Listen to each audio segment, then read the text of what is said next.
मैं आपको अब जो कहानी बताने जा रहा हूँ वह किसी एक राजा की नहीं बल्कि हर उस इंसान की है जो अपने जीवन में बदलाव चाहता है। एक समय की बात है, एक राज्य था और उसका राजा बहुत न्यायप्रिय था। लोग उसकी प्रशंसा तो करते थे, लेकिन राजा के मन में एक सवाल हमेशा रहता था, क्या मेरी प्रजा सच में जिम्मेदार है या केवल शिकायत करना जानती है? एक दिन राजा ने प्रजा की परीक्षा लेने का निश्चय किया। अगली सुबह नगर के मुख्य मार्ग पर एक बहुत बड़ा पत्थर रखवा दिया गया। वही रास्ता जहां से मंत्री, व्यापारी, किसान सभी रोज गुजरते थे। राजा स्वयं साधारण वेश में पास ही खड़ा होकर सब देखने लगा।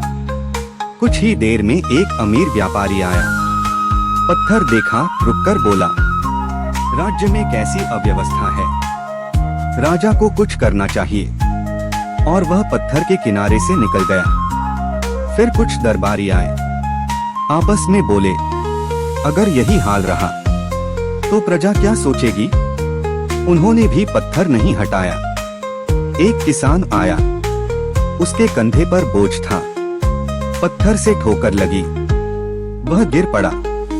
गुस्से में बोला, इस राज्य में कोई व्यवस्था नहीं, और दर्द के साथ आगे बढ़ गया। दिन बीतता गया, लोग आते रहे, शिकायत करते रहे, पर किसी ने भी उस पत्थर को हटाने की कोशिश नहीं की।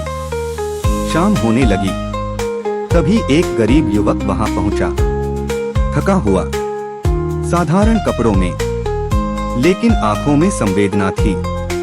वह पत्थर के पास रुका, कुछ देर सोचा और मन ही मन बोला, अगर मैं भी ऐसे ही चला गया तो न जाने कितने लोग और गिरेंगे।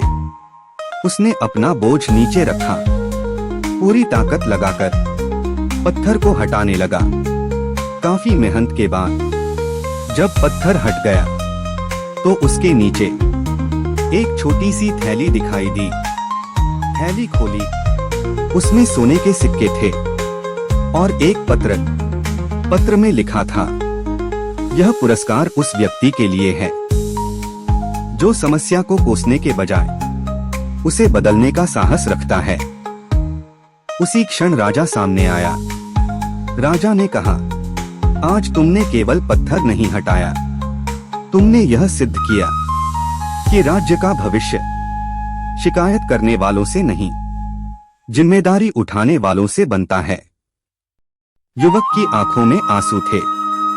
वह बोला, महाराज, मैंने यह इनाम के लिए नहीं किया, बस इसलिए किया कि किसी और को तकलीफ न हो।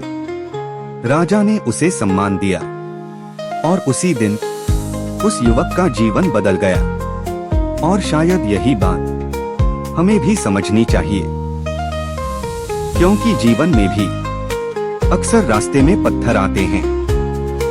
कुछ लोग उन्हें कोसते हैं और कुछ लोग उन्हें हटाकर अपना भाग्य बदल लेते हैं।